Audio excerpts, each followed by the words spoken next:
এবার বিপদের মধ্যেই মহাবিপদ, আসছে ভয়ঙ্কর বিপদ। কয়েক বছরের মধ্যে সমুদ্রে তলে যাবে শহর কলকাতা। তো কবে, কখন, কী কারণে সমুদ্রের নিচে তলে যাবে শহর কলকাতা, এ নিয়ে কি বলছেন বিজ্ঞানীরা আরও বিস্তারিত রয়েছে জানিয়ে দেব। তাই অবশ্যই ভিডিওটিকে স্কিপ না করে সম্পূর্ণ দেখবেন।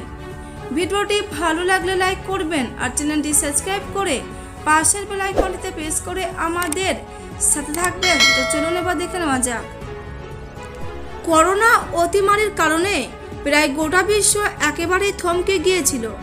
করোনার করাল গ্রাসে স্তব্ধ হয়েছিল পুরো বিশ্ব। সেই ভয়ঙ্কর সময় কাটতে না কাটতেই শোনা যাচ্ছে পৃথিবীও এবার ধ্বংসের মুখে এগিয়ে এসেছে।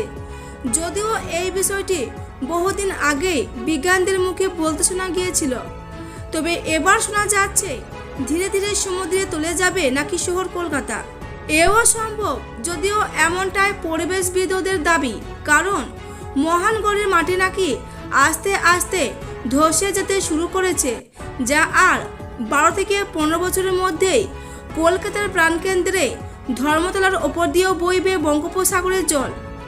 নাসা রিপোর্ট অনুযায়ী ভূতত্ত্ববিদদের কথায় যেহেতু সমুদ্রের জলের উচ্চতা ক্রমশই বেড়ে চলেছে, আর গঙ্গার সর্বোচ্চ উচ্চতা থেকে কলকাতা শহরের উচ্চতা মাত্র 1/2 মিটার বেশি, তাই পরবর্তীকালে সমুদ্রের জলের উচ্চতা আরও বৃদ্ধি পাবে।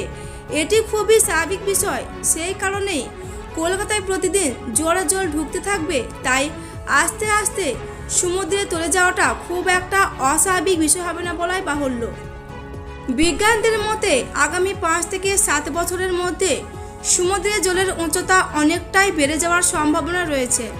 সমুদ্রের সঙ্গে কলকাতার উচ্চতা যত কম হবে তত দ্রুত মাটি বসতে শুরু করবে, তাই আর 10 থেকে 12 বছরের মধ্যে কলকাতার বেশিরভাগ জলের তলায় তুলে যেতে পারে। এই বিষয়টি শুনে সকলে প্রায় আতঙ্কে উঠছেন। সেই কারণে অনেকেই প্রশ্ন করে বসেন কোনো জায়গা কি নিরাপদ রয়েছে এখনো পর্যন্ত। বিশেষজ্ঞরা কোথায় কলকাতার কোনো জায়গায় সেই অর্থে নিরাপদ নয়, তবে উত্তর এবং দক্ষিণ কলকাতার সলিড ল্যান্ড রয়েছে, কিন্তু সল্টলেক বা রাজারাত্ত জলাজমি বুঝে তৈরি করা ওইসব জায়গায় বেসমেন্টও যথেষ্ট দুর্বল।